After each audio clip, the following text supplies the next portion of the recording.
ಜಗತ್ತಿನೊಳಗೆ ಎಲ್ಲ ಶಾಸ್ತ್ರಗಳು ಯಾರಿಗೆ ಮೊದಲ ಸ್ಥಾನವನ್ನು ಕೊಟ್ಟಾವಂತಂದ್ರೆ ತಾಯಿಗೆ ಮೊದಲನೇ ಸ್ಥಾನವನ್ನು ಕೊಟ್ಟಿದ್ದಾರೆ. ಹಾಗಾಗಿ ತಾಯಿ ಕಾರ್ಯಕ್ರಮಕ್ಕೇ ಬರಬೇಕು ಅಂತಕ್ಕಂಥದ್ದು ಅವರ ಆಸೆಯಾಗಿದೆ. ಮಾತೃದೇವೋಭವ,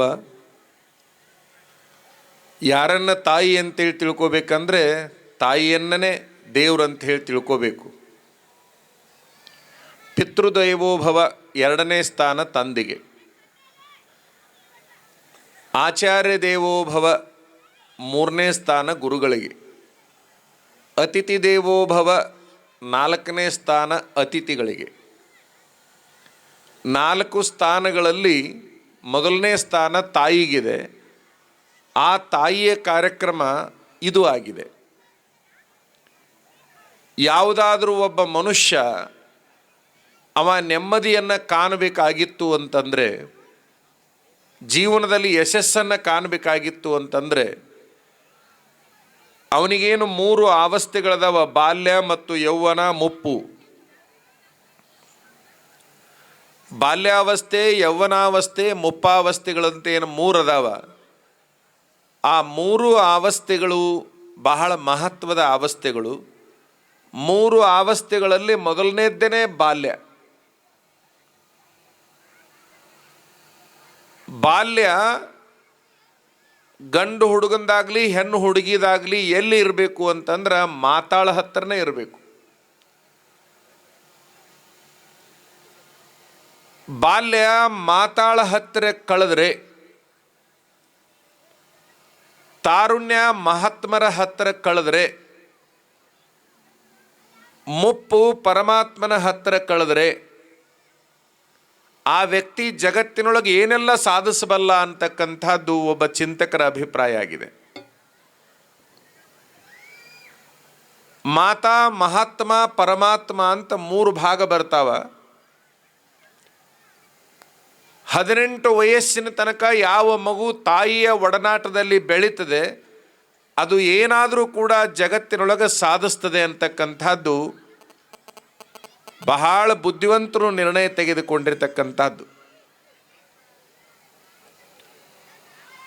ಈಗಿನ ಸಂದರ್ಭದಲ್ಲಿ ಬಾಲ್ಯ ಮಾತಾಳ ಹತ್ರ ಇಲ್ಲ, ತಾರುಣ್ಯ ಮಹಾತ್ಮರ ಹತ್ರ ಇಲ್ಲ, ಮುಪ್ಪನ್ಯಾಗ ಪರಮಾತ್ಮ ಇಲ್ಲವೇ ಇಲ್ಲ.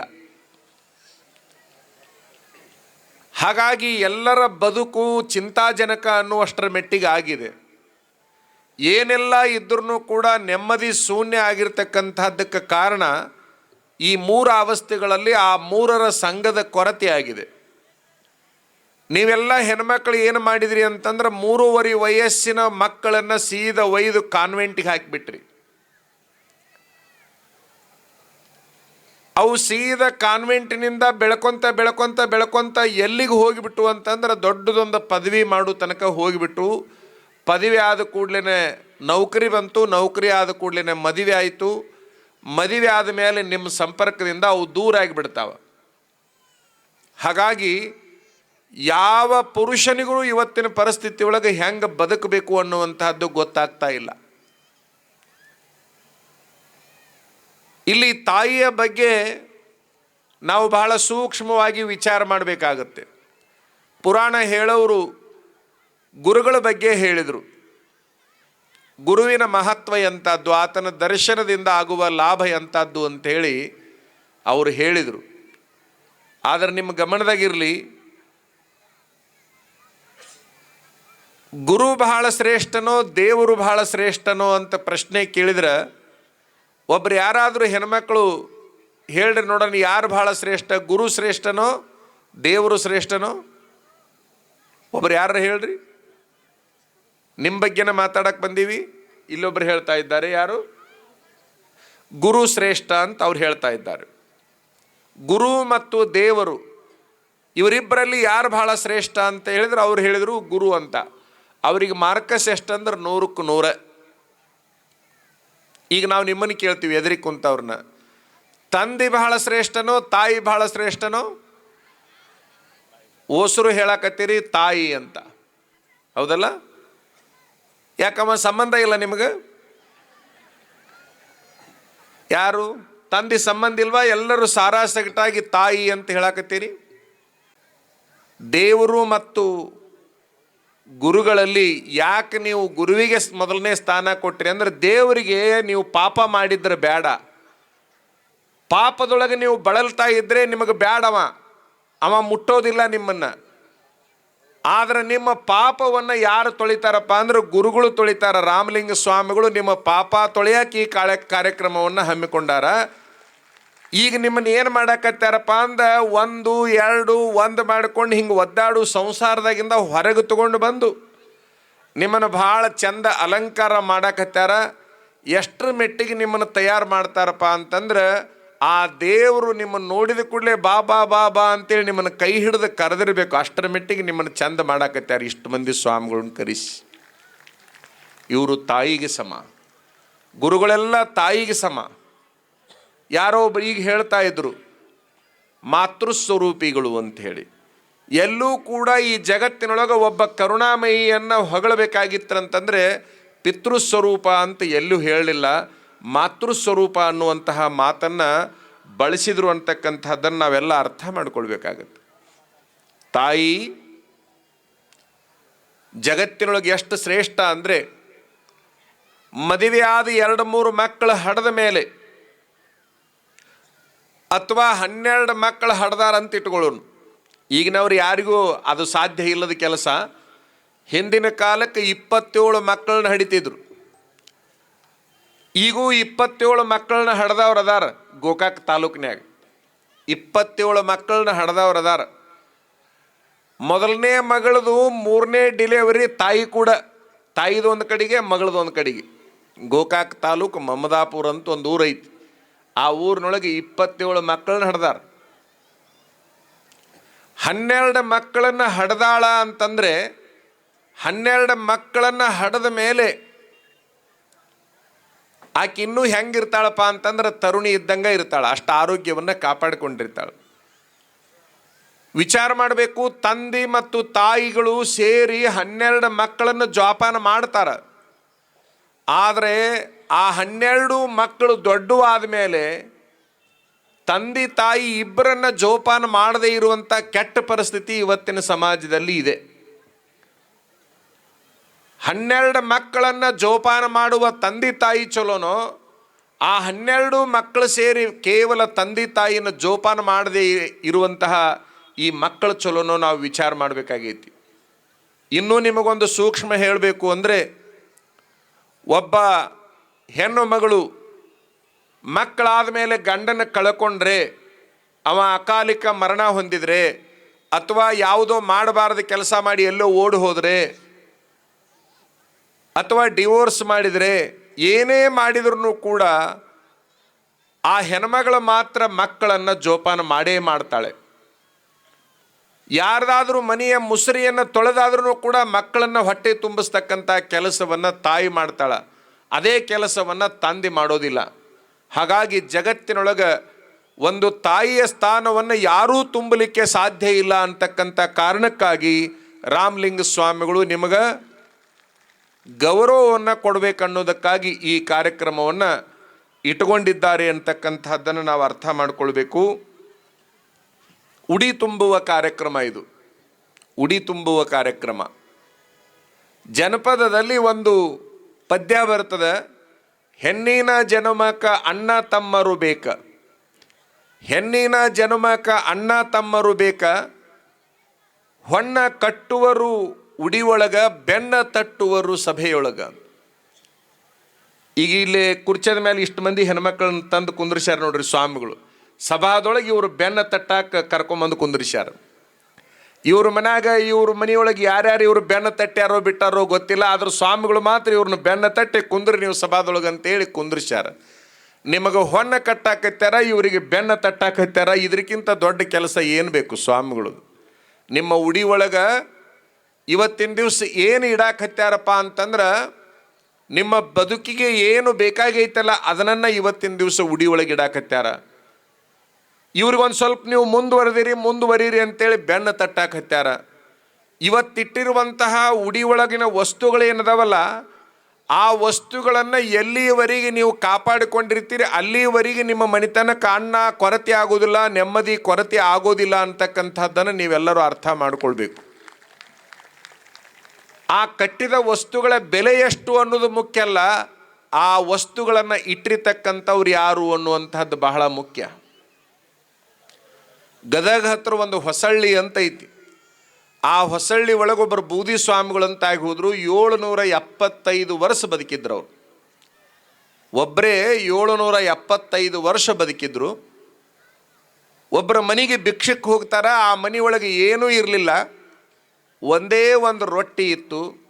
ಆ ಹೆಣ್ಮಗಳು ವಿಚಾರ ಮಾಡ್ತಾಳ, ಈ ರೊಟ್ಟಿಯನ್ನು ನಾನು ಉಣ್ಣೋದು ಸರಿಯೋ, ಗುರುಗಳು ಬಂದಾರ ಅವರಿಗೆ ನೀಡೋದು ಸರಿಯೋ ಅಂತ ವಿಚಾರ ಮಾಡಿಕೊಂಡು, ಹೆಣ್ಣು ಯಾವಾಗಿದ್ರೂ ಕೂಡ ತ್ಯಾಗಮಯಿ ಅಲ್ಲ, ಆ ಹೆಣ್ಮಗಳು ಏನು ಮಾಡಿದ್ಲು ಅಂದರೆ, ನಾನು ಉಣ್ಣೋದ್ರ ಬದಲಿ ಅವರಿಗೆ ನೀಡಿಬಿಡಬೇಕು ಅಂತ ಹೇಳಿ ತಿಳ್ಕೊಂಡು ಆ ರೊಟ್ಟಿಯನ್ನು ಆ ಸ್ವಾಮಿಗಳ ಜೋಳಿಗೆಗೆ ಹಾಕಿದ್ಲು. ಒಂದ ನೀಡಿದೆಲ್ಲಮ್ಮ, ಇನ್ನೊಂದು ತರಬಹುದಾಗಿತ್ತಲ್ಲ ಅಂತ ಒಂದು ಮಾತನ್ನು ಹೇಳಿದಾಗ, ಒಂದೇ ರೊಟ್ಟಿಯನ್ನು ನೀಡಿದಿ, ಇನ್ನೊಂದು ರೊಟ್ಟಿಯನ್ನು ನೀಡಬಹುದಾಗಿತ್ತಲ್ಲ ಅಂತ ಒಂದು ಮಾತನ್ನು ಹೇಳಿದರೆ ವಿಚಾರ ಮಾಡ್ರಿ. ಆ ಹೆಣ್ಮಗಳಂತಾಳ, ಯಪ್ಪ ಒಂದು ಮಾತ್ರ ಇತ್ತು, 2 ಅಲ್ಲ 5 ರೊಟ್ಟಿ ಇದ್ರೆ 5 ರೊಟ್ಟಿನೂ ನೀಡು ಪೈಕಿ ನಾನು. ನನಗಾಗಿ ಮಾಡಿಕೊಂಡಿರ್ತಕ್ಕಂತಹ ರೊಟ್ಟಿಯನ್ನು, ಅದು ಒಂದೇ ರೊಟ್ಟಿ ಮಾಡುವಷ್ಟು ಹಿಟ್ಟು ನನ್ನ ಮನೆಯೊಳಗಿತ್ತು, ಹಾಗಾಗಿ ಅದು ಒಂದು ರೊಟ್ಟಿಯನ್ನು ಮಾಡಿಕೊಂಡಿದ್ದೆ, ಅದನ್ನೇ ತಿಂದು ಇರಬೇಕು ಅಂತ ಹೇಳಿ ನೀವು ಬಂದಿದ್ದಕ್ಕೆ ಅದನ್ನು ನೀಡಿಬಿಟ್ಟಿದ್ದೀನಿ ಅಂತಂದಾಗ, ಇರುವ ಒಂದು ರೊಟ್ಟಿಯನ್ನು ನಿನ್ನ ಹೊಟ್ಟಿಗೆ ಹಾಕೋ ಬದಲಿ ನನ್ನ ಹೊಟ್ಟಿಗೆ ಹಾಕಬೇಕಂತ ವಿಚಾರ ಮಾಡುವಂಥ ತ್ಯಾಗಿ ನೀನಂದ ಮೇಲೆ ನಿನ್ನ ಬದುಕು ಎಂದೂ ಕೂಡ ಈ ದುಃಖಕ್ಕೆ ಒಳಗಾಗಬಾರ್ದು. ಈ ರೊಟ್ಟಿಯನ್ನು ಮರಳಿ ನಿನ್ನ ಆಶೀರ್ವಾದ ಮಾಡಿ ನಿನ್ನ ಉಡಿಗೆ ಹಾಕ್ತೀನಿ ತಗೋ, ನಿನ್ನ ಮನೆತನಕ್ಕೆ ಎಂದೂ ಕೊರತೆ ಆಗಲಾರ್ದಂಗೆ ಆಗಲಿ ಅಂಥೇಳಿ ಆ ಸ್ವಾಮಿಗಳು ಆ ರೊಟ್ಟಿಯನ್ನು ಆಕಿನ ಉಡಿಗೆ ಹಾಕಿದರು. ಉಡಿ ಒಳಗೆ ರೊಟ್ಟಿಯನ್ನು ತುಂಬಿದ ದಿವಸದಿಂದ ಹಿಡ್ಕೊಂಡು ಈಗ 150 ವರ್ಷ ಆಯಿತು. ಎಷ್ಟು? 150 ವರ್ಷ ಆಯಿತು. 150 ವರ್ಷದ ಹಿಂದೆ ಆ ಸ್ವಾಮಿಗಳು ಆಕಿನ ಉಡಿ ಒಳಗೆ ಹಾಕಿದ ರೊಟ್ಟಿ ಈಗೂ ಅದ. 150 ವರ್ಷದ ಹಿಂದಿನ ರೊಟ್ಟಿ ಐತಿ. ವಿಚಾರ ಮಾಡ್ರಿ ನೀವು.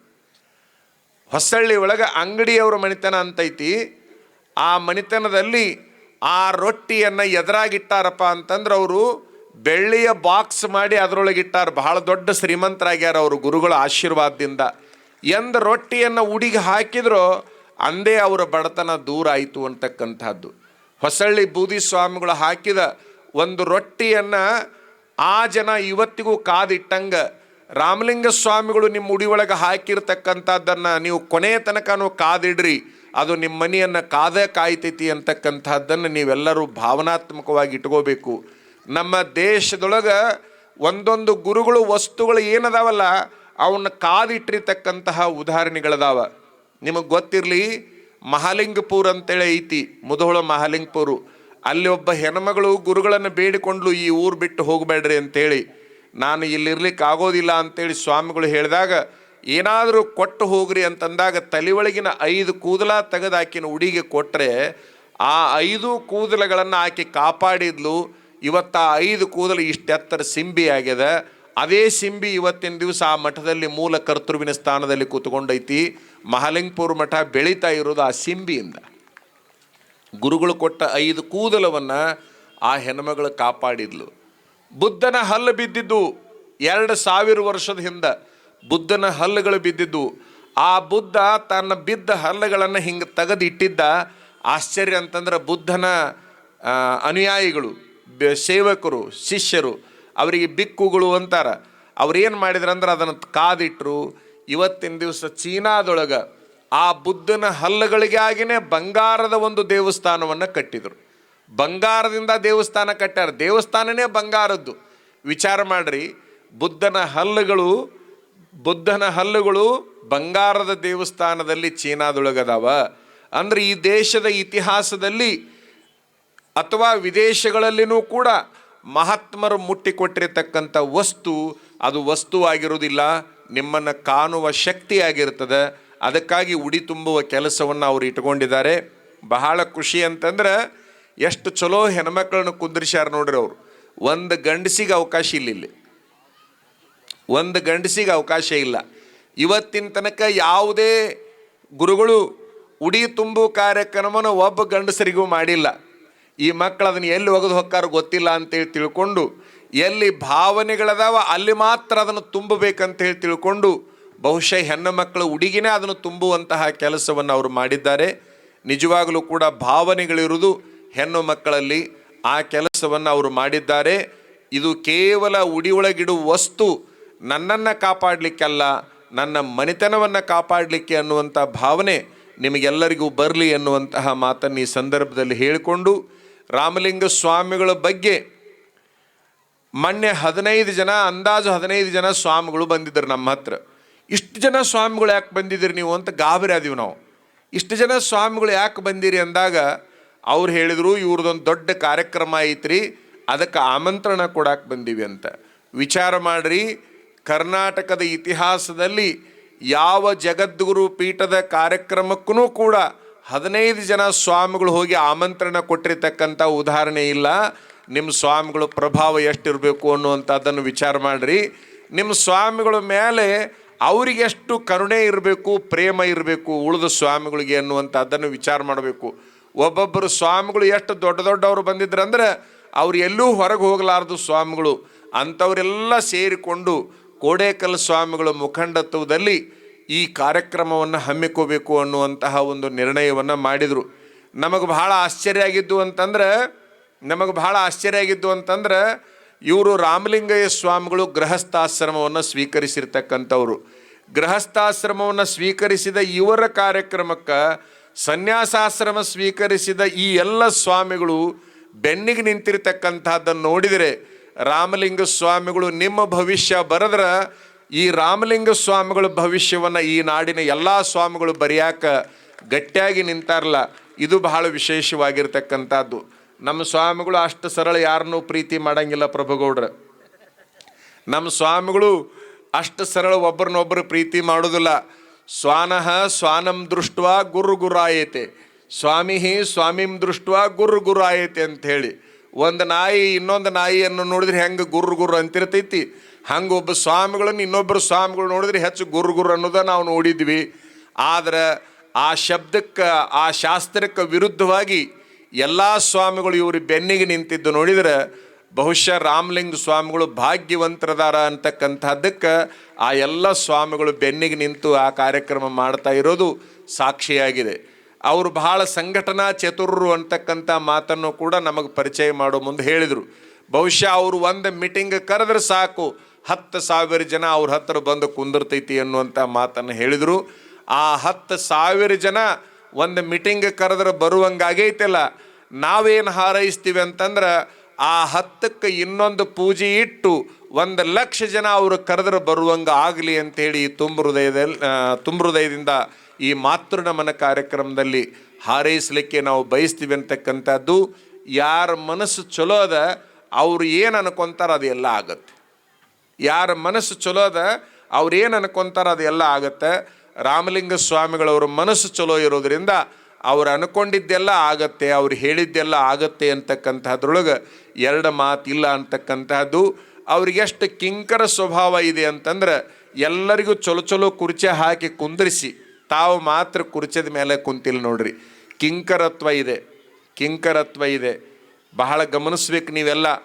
ಎಲ್ಲಿ ಕಿಂಕರತ್ವ ಇರ್ತದಂತಂದ್ರೆ ಎಲ್ಲಿ ಶಂಕರತ್ವ ಇರ್ತೈತಿ ಅಲ್ಲಿ ಮಾತ್ರ ಕಿಂಕರತ್ವ ಇರುತ್ತೆ ಹೊರತಾಗಿ ಇಲ್ಲ ಅಂದ್ರೆ ಅದು ಬರಲಿಕ್ಕೆ ಸಾಧ್ಯ ಇಲ್ಲ.